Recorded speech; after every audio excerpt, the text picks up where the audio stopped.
There are massive rumors swirling around the internet that Marvel Studios is considering making Professor Xavier and Magneto persons of color. We're gonna break down what people are saying about this, why some people are upset by it, and then give you our personal take. It's like the news, but for nerds.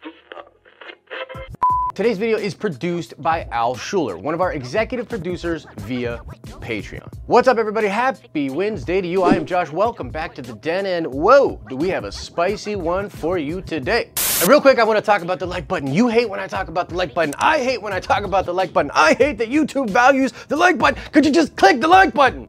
And yes, this video was produced by Al Schuler, and we were talking about whether or not we wanted to do this as a separate video, but considering that it's a pretty light news day, we decided to sort of form this in to the news show. Now, before I get into the ins and outs of this story and where this rumor is even coming from, we thought it would be pretty poignant if Al Schuler actually gave you guys his raw take on this, because Al is a person of color and I am not. What's good, fellow nerds? Al Schuler here. And yeah, when I heard of the possibility of Professor X and Magneto being cast as persons of color, my immediate first reaction was that could be pretty dope. I mean, I would love to see that kind of a dynamic played on screen in the MCU. I think Kevin Feige's done a really good job of kind of putting his own twist on these stories. And so it'd be really cool to see how they would be able to kind of weave this dynamic in. I immediately think of something similar to Malcolm X and Martin Luther King Jr., two men with similar goals, but really different views on how to achieve those goals. And so it'd be really cool to see that type of a story or dynamic played out in the MCU, provided they were able to nail the casting. And that's really my next point, is that I'm more concerned with the casting being done right than I am with it being persons of color.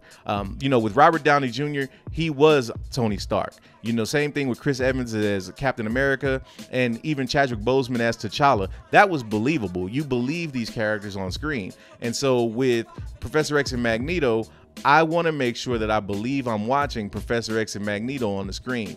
Having been a fan of the X-Men cartoons of the 90s, that's way more important to me than being cast as persons of color. And that kind of brings me to my last point, which is that for the MCU, this is not really a big deal for me, because of the fact that we had Black Panther set that precedent already.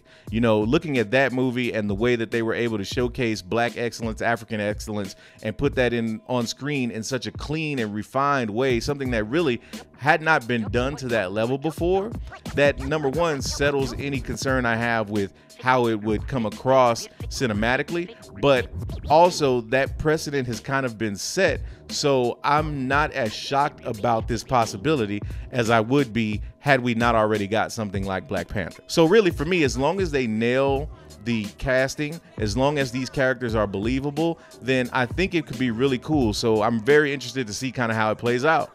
Okay, so that's Al's take right there. Now I'm also going to get into some of the ins and outs of this story and talk about some of the things that Al and I have discussed with regards to this issue. Now, first up, where's this rumor even coming from? Well, it actually doesn't seem to have any kind of a good source. A lot of the people that are talking about this online are the usual list of suspects for clickbait, you know, like we've got this covered and different things like that. But it is worth mentioning that Kevin Feige has said on several occasions that representation is a big focus of Marvel Studios moving forward. And he's also said that whatever we see out of the MCU version of the X-Men is going to be very different than what came before it. So if you want to extrapolate that out into a story about him confirming this or something, like, feel free. But as far as I can tell, that is actually where the root of this story is coming from. So I don't even know if you could call this a legit rumor, but it's certainly something that is newsworthy because people are talking about it. So let me start with the unsexy reality of this situation. It's something that Al actually spoke to in his comments, something that he and I are totally on the same page about, and that is that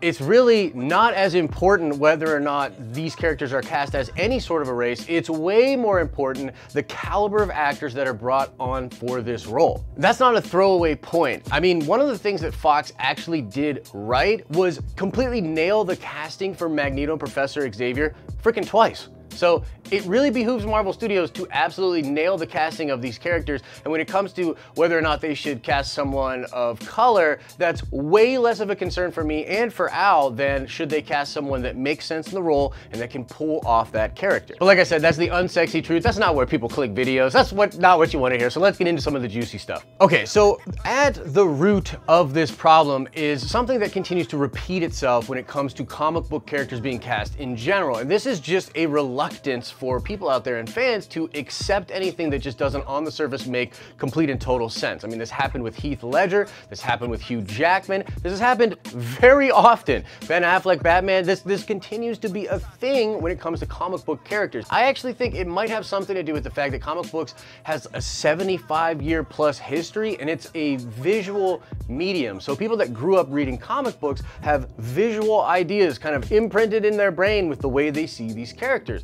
And that's totally fair, but I think when you look back at history, there's just time and time again an example of how the community out there at large was like, I don't know about this, and then it totally works out. Pretty much all of the examples I just mentioned were met with a lot of skepticism, and those people nailed the role. Now, the other really interesting aspect of this is what some people are saying about it. Like, they're saying that the reason Marvel Studios might do this is to sort of update these characters because, you know, classically in the comic books, these characters are Jewish, but particularly when it comes to Eric or Magneto, he's not only Jewish, he's a Holocaust survivor. And the treatment that he literally endured at the hands of the Nazis was like a big factor in why he went on to distrust humanity and take the path that he took. And I've seen like some people bringing up online like, well, actually Magneto and Professor Xavier were actually based on Dr. King and Malcolm X. And so in a way there's sort of precedents out there for them to actually be people of color. Now that's not exactly true.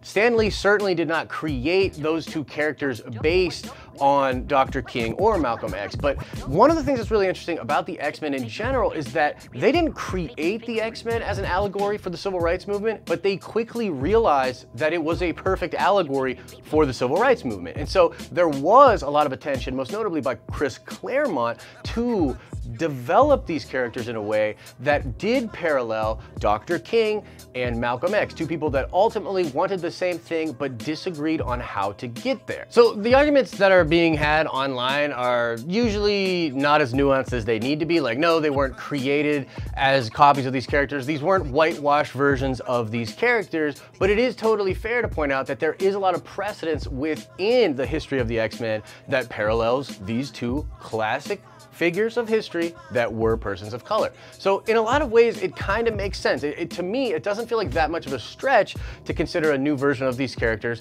that would be persons of color. Now I want to stop here for a second and just tell you guys that like my personal takeaway from this is like, I really hope Marvel doesn't go down that road, or at least not emphasize that that's what they're trying to do. Like if they come out and say that they're trying to modernize the struggle and put these characters as persons of color to sort of update the backstory for these characters, that just opens them up to all sort of political discourse and just unneeded comparisons. It's not a good way to go. I think it can totally work, but I think it should just be as simple as this is the organic driver we are using for a version of these characters that will fall on the same lines that you remember from the comic books. It's all about messaging. And the thing is, man, when we looked and when we did our research and we're looking at different people commenting on this rumor, it just seemed like people that were getting upset about it just were getting upset about it because it felt like one of those things that they should get upset about. Like they're just doing their usual shtick, and we never found anyone that gave us like a legitimately good reason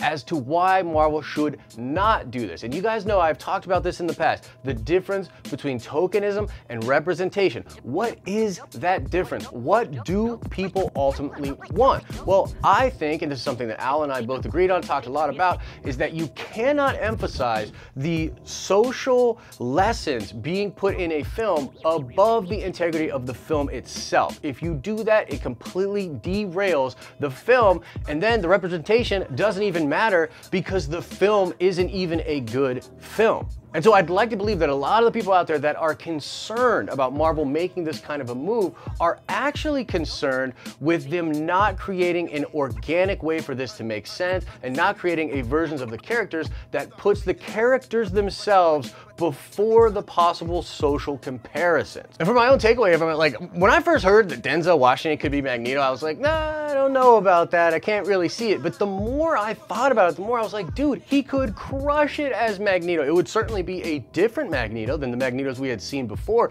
but Denzel has incredible chops. He's got a wild range. He can have reserved anger and frustration. A lot of the qualities that I love about Magneto, I think Denzel completely embodies.